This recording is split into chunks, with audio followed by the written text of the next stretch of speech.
En 48 heures, tout s'est joué. À 3 heures du matin, en septembre 2022, entre attaques au nord, soldats mal équipés et ressources qui quittent le sol sans retour, une proposition étrangère arrive avec ses sourires. Soutien militaire, projet, investissement, mais au prix de la continuité des accords. Pourquoi Ibrahim Traoré a-t-il dit non pour vous ? Parce qu'après ce refus viennent menaces, sanctions et isolement, mais aussi une mobilisation intérieure et des résultats revendiqués. La question n'est pas la bravoure, c'est ce que ce pari change concrètement pour la nation. Ce récit ne promet pas une épopée héroïque, mais une lecture rigoureuse d'un basculement politique aux enjeux mesurables. Il s'agit de comprendre ce qui est réellement en jeu lorsque des décisions prises dans l'urgence redéfinissent les marges de manœuvre d'un État fragile. Pour vous, l'enjeu est clair, distinguer le récit mobilisateur des effets concrets, positifs comme négatifs. Ibrahim Traoré affirme avoir rompu avec un système de dépendance ancien au prix d'une exposition accrue aux sanctions et à l'isolement diplomatique. Ce choix engage la sécurité, l'économie et la cohésion sociale du Burkina Faso, mais aussi sa position régionale dans un Sahel instable. Derrière les déclarations de dignité et de souveraineté se cachent des questions précises. Les ressources ont-elles réellement été mieux redistribuées ? Les risques à moyen terme ont-ils été sous-estimés ? Ce qui suit ne cherche ni à glorifier ni à condamner. Il vise à examiner, étape par étape, ce que ce refus a déclenché, comment il a été soutenu, et pourquoi il continue de diviser observateurs internationaux et opinions publiques locales. La suite apporte des éléments factuels pour juger ce pari sans slogan. 1 an après la rupture avec les accords jugés défavorables, 3 chiffres sont avancés comme preuve d'un renversement de trajectoire. 40% des recettes de l'or désormais conservées dans le pays, 12% d'augmentation des investissements locaux et 25 000 emplois créés en moins de 6 mois.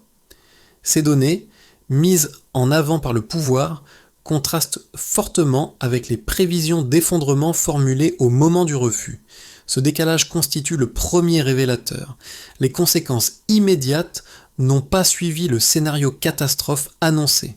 Pour comprendre ce basculement, il faut revenir au contexte qui précède la décision d'Ibrahim Traoré. Le Burkina Faso faisait alors face à une pression sécuritaire intense, notamment dans les régions du nord, où les attaques terroristes se multipliaient.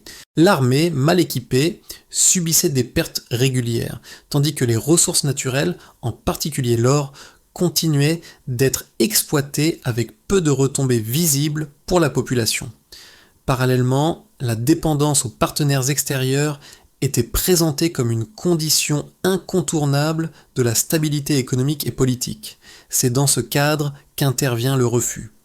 En rejetant la continuité des accords proposés, Ibrahim Traoré rompt avec une logique présentée comme protectrice à court terme, mais contraignante sur le long terme.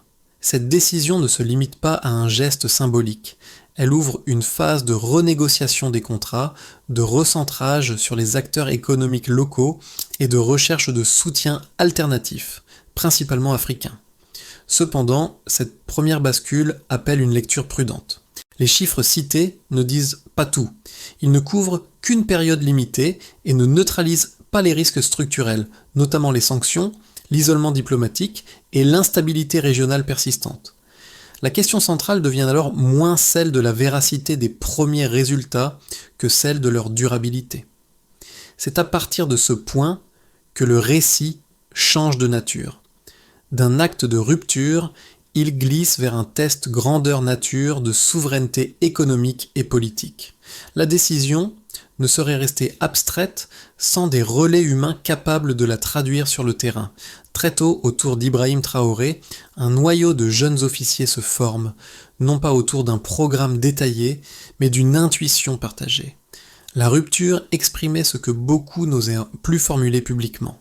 L'adhésion initiale ne vient pas d'institutions établies, mais de trajectoires individuelles marquées par la frustration et l'attente d'un changement tangible. Un signal décisif apparaît lorsque des figures religieuses, habituellement divisées, se retrouvent sur un terrain commun.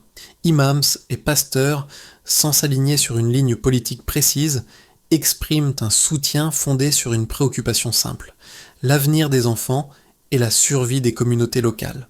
Ce ralliement ne crée pas une structure organisée, mais il confère une légitimité sociale immédiate à une transition encore fragile. Sur le terrain, les premiers effets sont moins spectaculaires que symboliques. Les discours officiels cessent de s'adresser prioritairement à l'extérieur et se recentrent sur des enjeux domestiques, sécurité des villages, continuité des services de base, visibilité de l'action publique. Dans certaines zones touchées par les violences, la présence renforcée des forces nationales devient un marqueur fort, même lorsque les moyens restent limités. Ibrahim Traoré apparaît alors moins comme un chef charismatique que comme un point de cristallisation. Il incarne un choix que d'autres s'approprient progressivement, chacun à son niveau. Cette phase précoce ne règle aucun problème structurel, mais elle modifie le rapport entre pouvoir et population. Le basculement essentiel tient en peu de mots, le risque est désormais partagé. Avant le refus, la séquence semblait écrite d'avance. Les délégations étrangères arrivent avec un langage rodé, évoquant coopération, stabilité et soutien conditionné. Après le refus, le décor change brutalement. Les discussions s'interrompent, les messages se durcissent et la temporalité se resserre autour d'un ultimatum implicite, revenir sur la décision ou en assumer les conséquences. Ce passage du dialogue feutré à la pression directe marque le véritable déclenchement. Le premier temps est celui de la confrontation silencieuse. Lors des réunions, les promesses sont reformulées comme des avertissements. Soutien militaire contre continuité des accords. Investissement contre alignement stratégique. Ibrahim Traoré pose alors une question simple qui rompt l'équilibre de la négociation. Si ces accords étaient si bénéfiques, pourquoi le pays reste-t-il parmi les plus pauvres malgré l'abondance de ses ressources ? L'absence de réponse claire agit comme un révélateur. Le refus devient définitif, même s'il n'est pas immédiatement annoncé publiquement. Vient ensuite le moment du point de tension maximal. Les menaces quittent le registre diplomatique pour entrer dans celui de la sécurité personnelle et des représailles économiques. Des avertissements évoquent des sanctions imminentes, une perte de protection et des risques directs pour l'entourage du pouvoir. Cette phase est courte mais dense, concentrée sur quelques jours où chaque décision engage des conséquences irréversibles. Le choix n'est plus théorique. Accepter signifierait une stabilité immédiate, refuser implique une période d'incertitude totale. C'est précisément à ce stade que la dynamique interne se renverse. Alors que la pression extérieure augmente, le soutien intérieur se rend visible, des chefs religieux, des autorités traditionnelles et des jeunes militaires expriment publiquement leur alignement, non par fidélité politique, mais par rejet d'un retour en arrière. Cette synchronisation n'était pas planifiée, mais elle modifie le rapport de force psychologique.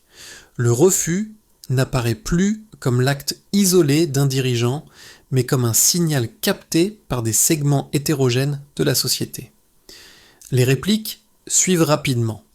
Des sanctions économiques sont annoncées, certains canaux diplomatiques se ferment et les médias étrangers multiplient les scénarios de crise imminente. À court terme, les effets sont tangibles. Tensions sur certains secteurs, ralentissements administratifs, climat d'incertitude pour les acteurs économiques. Pourtant, l'effondrement prédit ne se matérialise pas immédiatement. À la place, une phase d'adaptation contrainte s'installe, marquée par une recherche accélérée de solutions internes et régionales. Dans cette séquence, Ibrahim Traoré n'apparaît pas comme un stratège omniscient, mais comme un décideur engagé dans une chaîne d'événements qu'il ne contrôle que partiellement. Le point clé n'est pas la maîtrise totale, mais l'acceptation consciente des répliques. La rupture est consommée. Désormais, chaque résultat, positif ou négatif, sera imputé à ce choix initial. Le premier indicateur mis en avant concerne l'exploitation de l'or, secteur central de l'économie nationale. Avant la rupture, la majorité des recettes issues de l'or quittaient le pays avec des retombées limitées pour le budget public et les communautés locales. Après la renégociation des accords, 40% des revenus générés sont annoncés comme restant désormais au Burkina Faso selon le récit officiel. Cette évolution signifie, en termes simples, que près de la moitié de la valeur extraite alimente directement les finances nationales, plutôt que des circuits extérieurs. Le deuxième indicateur porte sur l'investissement. Malgré les sanctions et les pressions internationales, les investissements locaux auraient progressé de 12% sur la période suivant la transition. Ce chiffre est présenté comme un contrepoint direct aux prédictions d'un gel économique immédiat. Concrètement, cela indique un redéploiement du capital vers des acteurs nationaux et régionaux, en particulier des entreprises africaines, auparavant marginalisées dans l'accès au marché et aux projets structurants. Le troisième indicateur concerne l'emploi. Plus de 25 000 emplois auraient été créés en moins de 6 mois, principalement dans les PME locales et les secteurs liés aux services, aux infrastructures et à l'exploitation des ressources. Rapporté à l'échelle du pays, ce volume reste modeste, mais il marque une inflexion. La dynamique de création d'emplois s'oriente vers le tissu économique interne plutôt que vers des projets dépendants de financements extérieurs. Un quatrième chiffre est souvent cité pour mesurer l'impact social. Une réduction de 15% de la pauvreté est avancée dans un contexte pourtant caractérisé par des sanctions et une instabilité régionale persistante. Cette donnée suggère une amélioration relative des conditions de vie, notamment grâce à des initiatives communautaires ciblées, comme la réhabilitation d'écoles, de cliniques et de services de base dans des zones longtemps négligées. Pris ensemble, ces chiffres dessinent une trajectoire qui diffère des scénarios anticipés. Cependant, leur portée doit être nuancée. Ils couvrent une période courte, ne tiennent pas compte de cycles économiques complets et reposent sur des indicateurs agrégés. Ibrahim Traoré s'appuie sur ces données pour affirmer que le pari de la souveraineté n'a pas conduit à l'asphyxie annoncée, mais à une reconfiguration partielle des flux économiques. La question centrale reste ouverte. Ces résultats constituent-ils une base durable ou un effet transitoire lié à une mobilisation exceptionnelle ? Les chiffres montrent un mouvement. Ils ne garantissent pas encore une stabilité à long terme. Les critiques les plus structurées de la trajectoire suivie ne portent pas sur l'intention, mais sur la soutenabilité. Selon une première lecture adverse, la rupture conduite par Ibrahim Traoré expose le pays à un risque d'isolement prolongé. Les sanctions, même limitées au départ, pourraient s'intensifier, réduire l'accès aux marchés financiers internationaux et freiner les importations essentielles. Dans cette perspective, les gains initiaux seraient compensés, voire annulés, par des coûts cumulés à moyen terme. Un second argument met en cause la qualité des indicateurs avancés. Les chiffres de l'or, de l'investissement et de l'emploi sont jugés insuffisants pour prouver une transformation structurelle. Les opposants soulignent qu'une hausse ponctuelle peut résulter d'un effet de rattrapage ou d'une mobilisation exceptionnelle liée au changement politique. Sans diversification économique rapide et sans accès durable aux technologies et aux capitaux, la trajectoire resterait vulnérable aux chocs externes. À ces critiques s'ajoute une inquiétude sécuritaire. Le contexte régional demeure instable avec des groupes armés actifs dans plusieurs zones frontalières. Pour les observateurs sceptiques, rompre avec certains partenariats militaires traditionnels fragilise la capacité de réponse à court terme. Ils estiment que la souveraineté affirmée pourrait se payer par une pression accrue sur les forces nationales, déjà sollicitées au maximum. Face à ces arguments, la réponse mise en avant par le pouvoir repose sur un renversement de perspective. Ibrahim Traoré affirme que la dépendance antérieure constituait elle-même un risque structurel, masqué par une stabilité de façade. Selon cette lecture, l'isolement relatif n'est pas une fin, mais une phase transitoire visant à reconstruire des marges de manœuvre internes et régionales. Les données économiques citées ne sont pas présentées comme une victoire définitive, mais comme des signaux de capacité d'adaptation.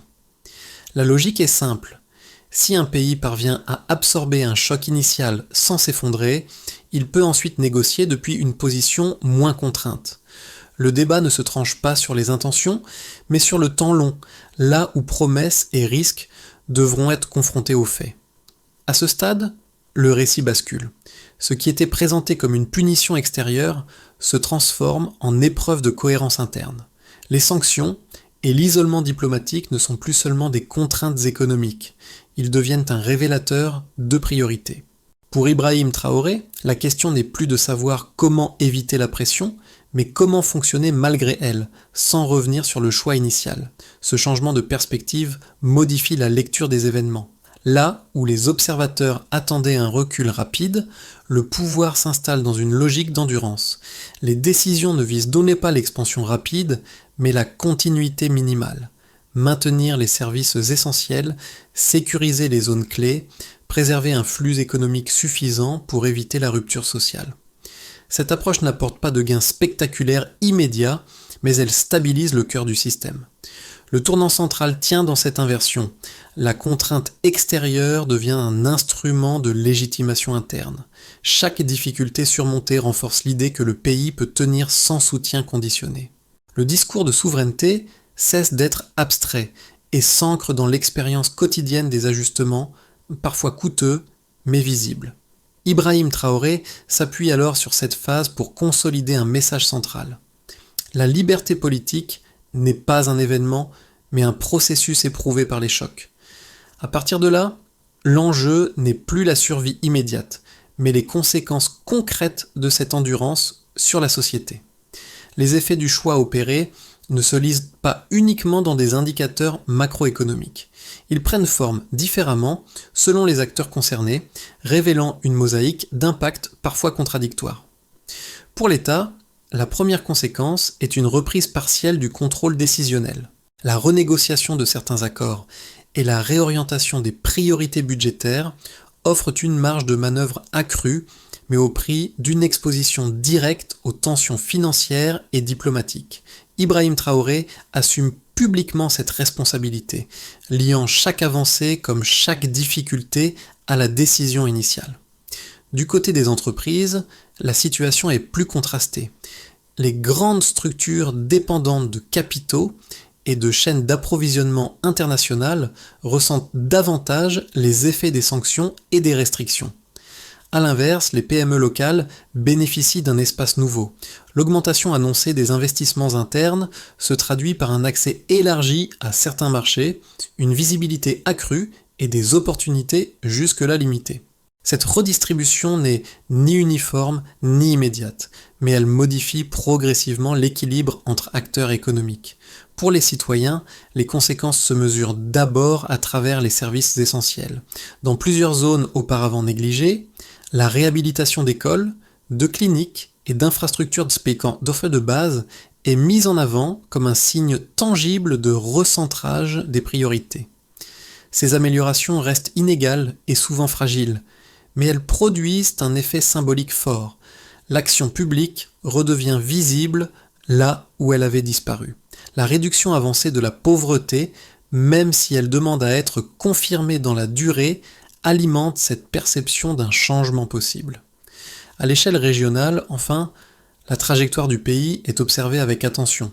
Certains voisins y voient un précédent risqué, susceptible d'attirer des pressions similaires.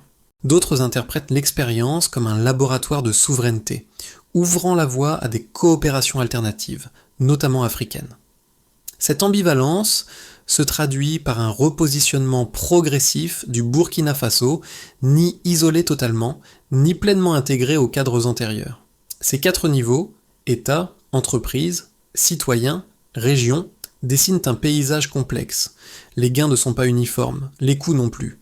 Ce qui distingue cette phase, c'est la matérialité des effets. Le débat quitte le terrain des intentions pour celui des résultats observables. Ibrahim Traoré n'est plus jugé sur le refus lui-même, mais sur sa capacité à transformer l'endurance en trajectoire viable. À ce stade, l'analyse se projette nécessairement vers l'avenir, non pour prédire, mais pour cadrer des trajectoires plausibles. 3 scénarios dominent les discussions autour de la stratégie engagée par Ibrahim Traoré, chacun reposant sur des hypothèses différentes quant à l'environnement extérieur et à la capacité d'adaptation interne. Le scénario de base prolonge la dynamique actuelle. Les réformes se poursuivent à un rythme mesuré, les investissements locaux continuent d'augmenter sans accélération majeure et la croissance reste modérée. Les sanctions persistent, mais sans durcissement significatif. Dans ce cadre, l'économie progresse lentement, portée par une mobilisation nationale constante et par des ajustements pragmatiques. La pression sécuritaire demeure élevée mais contenue, obligeant l'État à arbitrer en permanence entre priorités économiques et exigences de défense. Le scénario optimiste suppose un relâchement partiel des tensions diplomatiques et une consolidation des alliances régionales. Si les partenaires africains renforcent leur coopération économique et politique, les marges de manœuvre s'élargissent, les ressources naturelles sont mieux valorisées, les investissements se diversifient et certains secteurs clés, comme l'agriculture ou l'énergie, gagnent en résilience. Dans cette hypothèse, le Burkina Faso pourrait devenir une référence pour d'autres pays en quête d'autonomie stratégique, transformant un pari risqué en levier d'attractivité. Le scénario défavorable repose sur une intensification des pressions extérieures. Des sanctions plus strictes limiteraient l'accès au financement, perturbant les chaînes d'approvisionnement et fragilisant les secteurs essentiels. La population subirait davantage les effets collatéraux malgré les efforts de redistribution. Même dans ce cas, la ligne officielle reste inchangée. Reculer serait perçu comme une perte de crédibilité interne plus coûteuse encore que les difficultés économiques. Ces trois scénarios n'excluent pas les ajustements intermédiaires. Ils rappellent surtout que la décision initiale n'a pas figé l'avenir, mais l'a rendu plus dépendant de choix continus. La question centrale n'est donc pas de savoir quel scénario s'imposera, mais comment chaque décision à venir déplacera progressivement l'équilibre entre contrainte et souveraineté. À ce point du récit, la trajectoire analysée cesse d'être uniquement celle d'un pays pour devenir un miroir pour d'autres contextes. Ce que montre cette expérience, au-delà de ses spécificités, c'est la tension universelle entre dépendance perçue comme protectrice et autonomie assumée comme risquée. Pour de nombreux observateurs, notamment dans des États confrontés à des contraintes similaires, cette séquence agit comme un test mental plus que comme un modèle à copier. Pour les citoyens, la première leçon tient dans le rôle de la cohérence collective. Les ajustements imposés par les sanctions et les contraintes économiques ne produisent d'effet que s'ils sont compris et partagés. Lorsque les sacrifices sont perçus comme asymétriques ou imposés sans explication, la résilience s'érode rapidement. A l'inverse, une lecture claire des enjeux renforce l'acceptation, même en période de tension. Pour les entrepreneurs et les acteurs économiques locaux, l'expérience met en lumière l'importance des marges internes. La réduction de certaines dépendances ouvre des opportunités, mais elle exige aussi une capacité d'adaptation rapide, une prise de risque accrue et un investissement dans des réseaux régionaux souvent sous-exploités. Le changement de cadre n'élimine pas les difficultés, il en déplace la nature. Pour les décideurs, enfin, la trajectoire observée rappelle qu'aucune décision structurante n'est définitive. Chaque choix crée un nouvel équilibre provisoire, appelant des ajustements constants. La souveraineté ne se décrète pas, elle se gère au quotidien, dans des compromis souvent invisibles. Ibrahim Traoré incarne cette phase d'exposition permanente au jugement des faits. Son cas souligne une réalité plus large. Ce sont moins les déclarations initiales que la capacité à maintenir une direction lisible qui façonne la confiance. La question qui reste pour chacun est simple. Comment traduire des principes abstraits en décisions soutenables, là où l'on se trouve? À mesure que l'élan initial s'estompe, la trajectoire dépend désormais d'une feuille de route opérationnelle structurée en étapes lisibles. Le pouvoir met en avant une logique simple. Transformer une rupture politique en mécanisme durable, mesurable et ajustable. Cette phase est décisive car elle déplace l'attention du symbole vers l'exécution. La première étape concerne l'éducation et la compréhension collective. L'objectif affiché est de renforcer la capacité des citoyens à lire les enjeux économiques et politiques afin que les choix ne soient pas perçus comme des injonctions abstraites. Cela passe par l'investissement dans l'enseignement, mais aussi par la diffusion d'informations accessibles sur les réformes en cours et leurs implications concrètes. Sans ce socle, l'adhésion risque de se fragiliser face aux difficultés. La deuxième étape vise la restructuration économique. La priorité est donnée à la diversification, avec un accent sur l'agriculture, l'énergie et les initiatives locales à forte valeur ajoutée. L'enjeu n'est pas l'autarcie, mais la réduction des vulnérabilités critiques. Ibrahim Traoré insiste sur la nécessité de contrats plus équilibrés, évalués non seulement sur leur rentabilité immédiate, mais sur leur impact à moyen terme sur l'emploi et les recettes publiques. La troisième étape repose sur la coopération régionale. Le pari consiste à substituer progressivement des dépendances lointaines par des partenariats africains capables d'amortir les chocs extérieurs. Cette orientation n'élimine pas les risques, mais elle redistribue les leviers de négociation. Enfin, chaque étape est assortie d'un principe de suivi. Identifier qui agit, à quel horizon et selon quels indicateurs. La réussite de cette feuille de route ne se jouera pas sur les intentions, mais sur la capacité à corriger rapidement les écarts entre objectifs et réalité. Le fil qui relie les décisions, les chiffres et les tensions revient à une image simple, évoquée au début du récit. Une transmission silencieuse entre générations. Dans les moments de doute, Ibrahim Traoré fait référence à cette figure familiale qui incarnait l'effort discret, le sacrifice sans promesse immédiate et l'idée que l'avenir se prépare souvent dans l'ombre. Ce rappel n'est pas anecdotique, il sert de point d'ancrage à une trajectoire qui se veut collective plutôt que personnelle. Au fil des mois, le discours de souveraineté a quitté le registre de l'affirmation pour celui de l'endurance. Les succès partiels, les revers assumés et les ajustements continus composent une narration moins spectaculaire mais plus exigeante. L'émotion ne naît plus du geste initial, mais de la persistance à tenir une ligne lorsque l'attention médiatique se dissipe et que les contraintes demeurent. Ce retour au motif de la transmission éclaire le sens donné aux sacrifices actuels. Il ne s'agit pas de victoires immédiates, mais d'une tentative de déplacer l'horizon des attentes. Ibrahim Traoré n'est plus seulement jugé comme l'auteur d'un refus, mais comme le garant d'une cohérence entre parole et acte dans la durée. La phrase qui s'impose alors tient en peu de mots. Le choix n'a de valeur que s'il survit au temps. C'est à cette aune que l'expérience sera, tôt ou tard, évaluée. Au terme de ce parcours, l'enjeu dépasse le cas d'un dirigeant ou d'un pays. Il touche à une question plus large.